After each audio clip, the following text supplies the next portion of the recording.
السلام علیکم ورحمۃ اللہ وبرکاتہ۔ سیرت النبی۔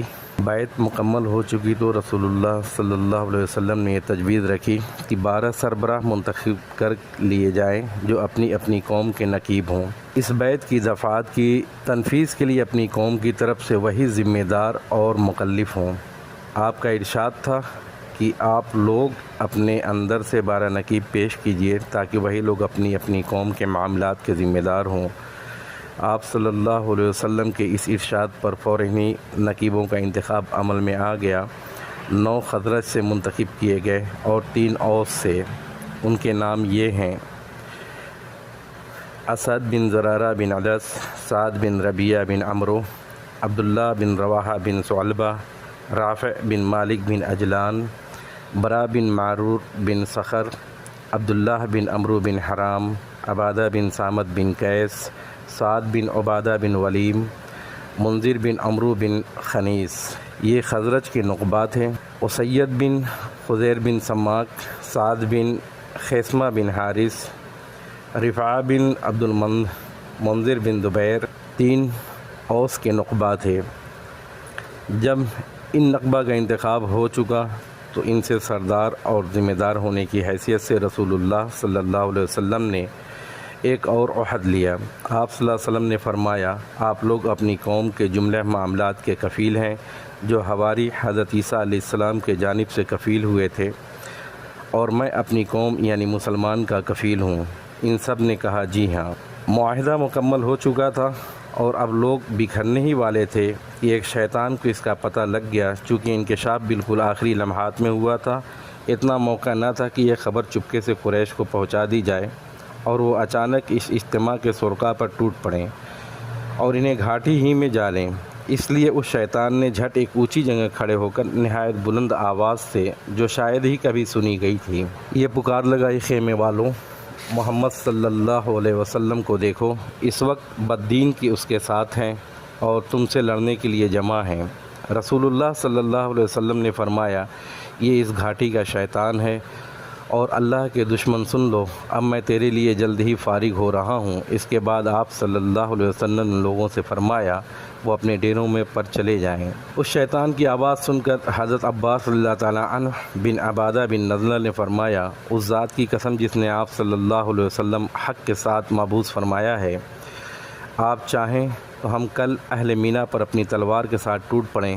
آپ نے فرمایا: ہمیں اس کا حکم نہیں دیا گیا ہے، بس آپ لوگ اپنے ڈیروں میں چلے جائیں۔ اس کے بعد وہ لوگ واپس جا کر سو گئے یہاں تک کہ صبح ہو گئی۔ یہ خبر قریش کے کانوں تک پہنچی تو غم و الم کی شدت سے ان کے اندر کوہرام مچ گیا، کیونکہ اس جیسی بیعت کے جو نتائج ان کے جان و مال پر مرتب ہو سکتے تھے اس کا انہیں اچھی طرح اندازہ تھا۔ چنانچہ صبح ہوتے ہی ان کے رؤساء و اکابر مجرمین کے ایک بھاری بھرکم وفد نے اس معاہدے کے خلاف سخت احتجاج کے لیے اہل یثرب کے خیموں کا رخ کیا۔ یوں عرض پرواز ہوا: خزرج کے لوگوں، ہمیں معلوم ہوا ہے کہ آپ لوگ ہمارے اس صاحب کو ہمارے درمیان سے نکال لے جانے کے لیے آئے ہیں اور ہم سے جنگ کرنے کے لیے اس کے ہاتھ پر بیعت کر رہے ہیں۔ حالانکہ کوئی عرب قبیلہ ایسا نہیں جس سے جنگ کرنا ہمارے لیے اتنا زیادہ ناگوار ہو جتنا آپ حضرات، لیکن چونکہ مشرکین خزرج اس بیعت کے بارے میں سر سے کچھ جانتے ہی نہ تھے، کیونکہ یہ مکمل رازداری کے ساتھ رات کی تاریکی میں زیر عمل میں آئی تھی، اس لیے ان مشرکین نے اللہ کی قسم کھا کر یقین دلایا: ایسا کچھ ہوا ہی نہیں ہے، ہم اس طرح کی کوئی بات سرے سے جانتے ہی نہیں ہیں۔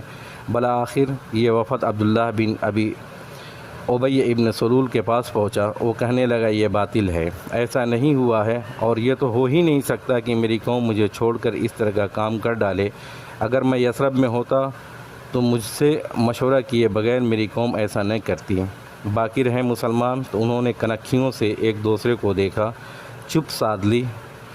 ان میں سے کسی نے ہاں یا نا کے ساتھ زبان ہی نہ کھولی۔ آخر رؤسائے قریش کا رجحان یہ رہا کہ مشرکین کی بات سچ ہے، اس لیے وہ نامراد واپس چلے گئے۔ رؤسائے مکہ تقریباً اس یقین کے ساتھ پلٹے تھے یہ خبر غلط ہے، لیکن اس کی کوریدہ میں وہ برابر لگے رہے۔ بالآخر انہیں یقینی طور پر معلوم ہو گیا کہ خبر صحیح ہے اور بیعت ہو چکی ہے، لیکن یہ پتہ اس وقت چلا جب حجاج اپنے وطن روانہ ہو چکے تھے۔ اس لیے ان کے سواروں نے تیز رفتاری سے اہل یثرب کا پیچھا کیا، لیکن موقع نہ موقع نکل چکا تھا۔ البتہ انہوں نے سعد بن عبادہ اور منذر بن عمور کو دیکھ لیا، انہیں جا کھدیڑا، لیکن منذر زیادہ تیز رفتار ثابت ہوئے اور نکل بھاگے۔ البتہ سعد بن عبادہ پکڑ لیے گئے اور ان کا ہاتھ گردن کے پیچھے ان کے کجابے کی رسی سے باندھ دیا گیا، پھر انہیں مارتے پیٹتے بال نوچتے ہوئے مکہ لے جایا گیا، لیکن وہاں مطعم بن عدی اور حارث بن حرب بن امیہ نے آ کر چھڑا دیا، کیونکہ ان دونوں کے جو قافلے مدینہ سے گزرتے تھے اور حضرت سعد رضی اللہ تعالیٰ عنہ کی پناہ سے گزرتے تھے۔ ادھر انصار ان کی گرفتاری کے بعد باہم مشورہ کر رہے تھے کہ کیوں نہ دھاوا بول دیا جائے، مگر اتنے میں وہ دکھائی پڑ گئے۔ ان کے بعد تمام لوگ بخیر مدینہ پہنچ گئے۔ یہی عقبہ کی دوسری بیعت ہے جس سے بیعت عقبہ کبریٰ کہا جاتا ہے۔ یہ بیعت ایک ایسی فضا میں زیر عمل آئی جس پہ محبت، وفاداری اور منتشر اہل ایمان کے درمیان تعاون، متناصر باہمی اعتماد اور جان سپاری و شجاعت کے جذبات چھائے ہوئے تھے۔ چنانچہ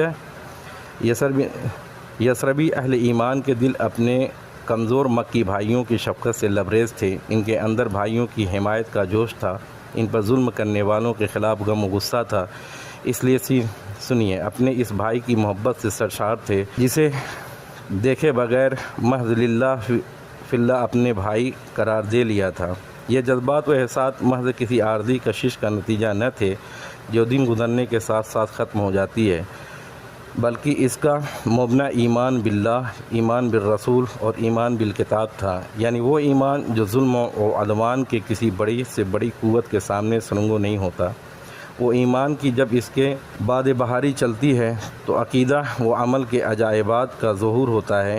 ایسی ایمان کی بدولت مسلمانوں نے صفحات زمانہ پر ایسے ایسے کارنامے ثابت کیے، ایسے ایسے آثار و نشان چھوڑے کہ ان کی نظیر سے ماضی و حاضر خالی ہیں، غالباً مستقبل میں بھی خالی ہی رہے گا۔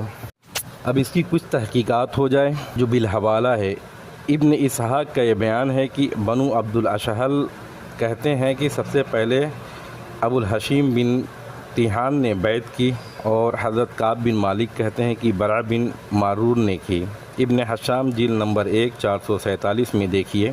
راکم کا خیال ہے کہ ممکن ہے کہ بیعت سے پہلے نبی صلی اللہ علیہ وسلم سے حضرت ابو الحشم اور برع کی جو گفتگو ہوئی تھی لوگوں نے اس کی بیعت شمار کر لیا ہو، ورنہ اس وقت آگے بڑھائے جانے کے سب سے زیادہ حقدار حضرت اسعد بن زرارہ ہی تھے، واللہ عالم۔